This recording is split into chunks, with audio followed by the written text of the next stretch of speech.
జై తెలంగాణ, జోహార్ తెలంగాణ మన వీరులకు. ఓటేద్దాం, ఓటేద్దాం.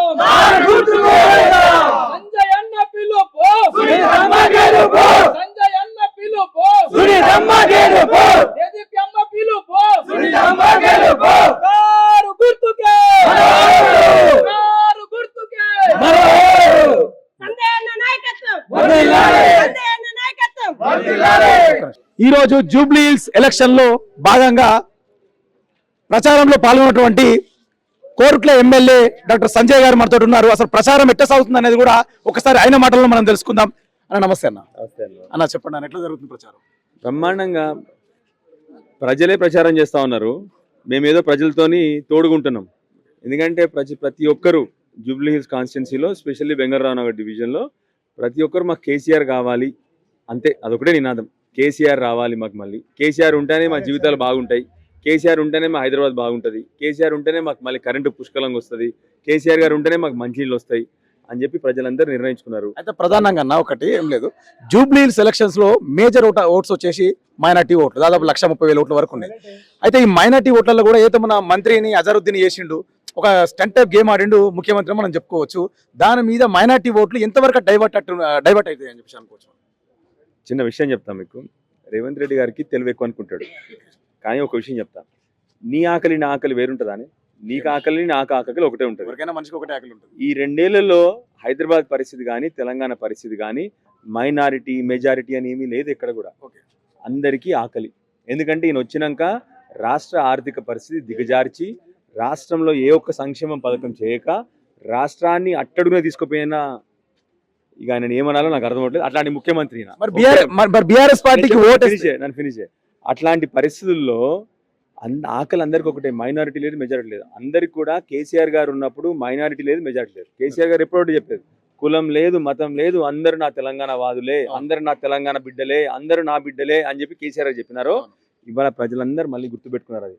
అందరికి కూడా కేసీఆర్ కావాలి. నీ కులం లేదు మతం లేదు ఏం లేదు, వర్గం లేదు రంగం లేదు ఏమీ లేదు, అందరికి కూడా కేసీఆర్ కావాలి. సో ఈయన ఎన్ని డ్రామాలు ఆడినా, రేవంత్ రెడ్డి అంటే ఇవాళ ఒక కమెడియన్ లాగా తయారైనాడు. అందరికి సినిమా డైలాగులు రాసుకోమని బెటర్ అయినా పోయి సినిమా ఫీల్డ్, సినిమా ఇండస్ట్రీ దోస్తులు ఎక్కువ ఆయనకి, ఆ సినిమా స్క్రిప్ట్ రాసుకోవడం బెటర్ ఇలాంటి సినిమా డైలాగ్. ఒక ముఖ్యమంత్రి హోదాలో ఉండి కూడా డైరెక్ట్ రోడ్ షోలా బీఆర్ఎస్ పార్టీకి ఓటేస్తే ఖచ్చితంగా మేము పెట్టిన ఫ్రీ బస్సే కావచ్చు, ఫ్రీ కరెంటే కావచ్చు, రేషన్ కార్డ్సే కావచ్చు, సన్న బియ్యం పథకమే కావచ్చు క్యాన్సిల్ చేస్తామని డైరెక్ట్ వార్నింగ్ ఇస్తున్నట్టు. దాని మీద మీరు ఏమంటారు? మొట్టమొదల ఫస్ట్ విషయం ఏంటంటే, నేను పథకాలు క్యాన్సిల్ చేస్తా అన్నాడు. ఈయన ముఖానికి పథకాలే పెట్టలే ఇప్పటి వరకు, ఏమీ చేయలేదు. రెండోది, అబ్బా సొమ్మ తాత సొమ్మ ఏమన్నా, అది ప్రజల ట్యాక్సులు కడితే ప్రజల సొమ్ముని మనం ప్రజలకి సరిగ్గా పంచడమే మనం చేయాల్సిన పని, గవర్నమెంట్ ఉన్న అందరం కూడా. అది కూడా ఈ అసమర్థుడు పాడి చేసినాడు, దుర్మార్గుడు. ఈయన అబ్బా సొమ్మ అయినా ఈయన పంచనీకి ప్రతి ఒక్క విషయం. ఇప్పుడు ఉదాహరణకి మీరు ఇప్పుడే చెప్పినారు, అజరుద్దీన్ గారు మంత్రి పదవి ఇచ్చినారు. ఎందుకు ఇచ్చినారు? మేము పోరాడినాం కాబట్టి. సో రేపు ప్రజలకు ఏదైనా కట్ చేస్తే ఆయన బతకనిస్తాం. మేము తప్పకుండా పోరాడి ప్రజలకు రావాల్సిన ప్రతి ఒక్క సంక్షేమ పథకం కానీ, ప్రజలకు రావాల్సిన అభివృద్ధి పనులు కానీ దగ్గరుండి ముక్కు విండి తల మీద రెండు ముటకాయలు వేసి ప్రజలకు ఇప్పిస్తాము. ఆయన అబ్బ సొమ్ము కాదు, ఇది ప్రజల సొమ్ము, ఇది ప్రజల ఆస్తి. ప్రభుత్వాన్ని కేవలం నిన్ను ప్రజలు ఎన్నుకున్నారు, నిన్ను ఈ ప్రభుత్వాన్ని నడిపే నీకు, మీ తాతల ఆస్తుల నుంచి కాదు. అర్థమైంది కదా? సో రేవంత్ రెడ్డికి ఆ విషయం తెలియాలి. రేవంత్ రెడ్డికి ఏం తెలియట్లేదంటే, ఈ ప్రభుత్వం రాజ్యాంగబద్ధంగా ప్రజాస్వామ్యబద్ధంగా ఏర్పడిన ప్రభుత్వం ఇది. జోకర్ లాగా మాట్లాడి సినిమా విలన్ లాగా అరుస్తూ ఉంటే ఇక్కడ నడవదని చెప్పి ప్రజలకు తెలియదు. ఒక మూర్ఖుడు అంతే ఆయన. మీరు ఆయన సినిమా డైలాగులు మీరు పట్టించుకోవద్దు. బీజేపీ బీఆర్ఎస్ ఒకటేనా? బీజేపీ పార్టీ ఎక్కడుంది అసలు? ఇడుందా? ఎక్కడ కనబడిందా? మాకే ముఖ్యమంత్రి చేస్తున్న ప్రధాన ఆరోపణ. నువ్వు మళ్ళీ ముఖ్యమంత్రి అంటావు. ఆయనకు నోరు అది ఏమంటారు, మోరీ అంటాం దాన్ని మేము. ఆయన ఏది పడితే అది మాట్లాడతారు. ఆయన మాటలు పట్టించుకోకండి మీరు. మాకు ఒకటే, మేమందరం కేసీఆర్ గారు సైనికులము. మాకు కావాల్సిందల్లా ఒకటే, హైదరాబాద్ మంచిగా.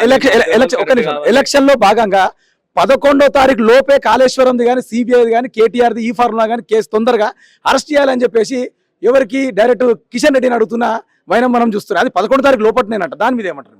ఈ ఓటుకు నోటు లైవ్ లో దొంగ మాటలు పట్టుకొని మీరు ఎట్లా ఉందంటే ఇప్పుడు జడ్జి దగ్గర పోయి ఈ క్రిమినల్ ముందర పెట్టి ఈయన చెప్పిన మాటలు నమ్మమంటే నువ్వు భలే ఉన్నావా నువ్వు కూడా నువ్వు అసలు ఇప్పుడు జడ్జి ఇప్పుడు కోర్టు పోతాం మనము ఆడ క్రిమినల్ ఉంటాడు క్రిమినల్ ఉన్నప్పుడు ఏమైతుంది క్రిమినల్ చెప్తా ఉంటే జడ్జి అవి రాసుకో అన్న అది రాసుకోడు ఈ జోకర్ చెప్పిన మాటల్ని మనం పట్టించుకోవాల్సిన అవసరం లేదు ఏది పడితే అది మాట్లాడుతున్నాడు ఇప్పుడు ఏం చేసినాడు ఏసీబీ పెట్టినాడు దేని మీద ఈ కార్ రేస్ మీద మరి ఆయనే కదా ఏసీబీ కంట్రోల్ ఉండేది మళ్ళీ కిషన్ రెడ్డి గారు దానికి పోయి అంటే ఈ జోకర్ మాట్లాడుతున్నాడు అదే అంటున్నా ఏసీబీ నీ కంట్రోల్ ఉంటదా బాబు నీ స్టేట్ పవర్ లో ఉంది అది కూడా తెలియని పరిస్థితిలో రేవంత్ రెడ్డి గారు ఉన్నారంటారా మీరు ఇప్పుడు నువ్వే చెప్తున్నావు మాట మళ్ళీ నువ్వే అన్నావు మాట అంటే మళ్ళీ డాక్టర్ గారు అన్నారంటారు కానీ ఇప్పుడు మాట నువ్వే చెప్పేసావు ఒక మాట ఏసీబీ ఆయన కంట్రోల్ లో ఉంటది ఆయన కావాలనుకుంటే ఆయన ఇవాళ అరెస్ట్ చేయమని చెప్పండి ఎవరు అన్నారు 2 సంవత్సరాల నుంచి ఇంకో విషయం ఎప్పుడు ఏ అకేషన్ వచ్చినా మేము ఎప్పుడు హైడ్రా గొడవ వచ్చింది మేము లొల్లి చేసినాము వెంటనే ఏసీబీ అంటాడు ఏది ఈ ఫామ్ లో అంటాడు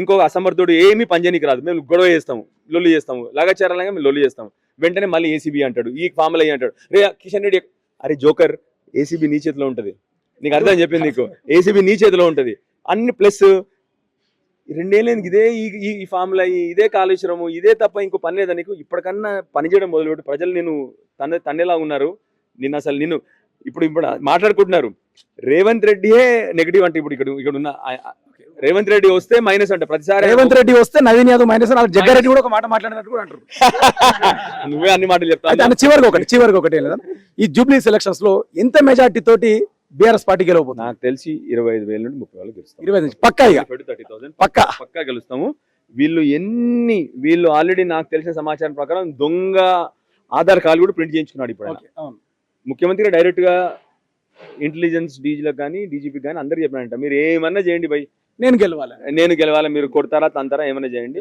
అందరినీ హాస్టల్లో కూడా దించిపెట్టినారు అందరినీ ఎవరిని బయట ఊర్లోకి వెళ్ళి దింపి పెట్టుకున్నారు ఏమి చేసినా కూడా 25 నుంచి 30,000 మెజార్టీ వస్తుంది. షేర్ చేయండి, లైక్ చేయండి, సబ్స్క్రైబ్ చేయండి. మరిన్ని వీడియోల కోసం బెల్ సింబల్ పై క్లిక్ చేయండి.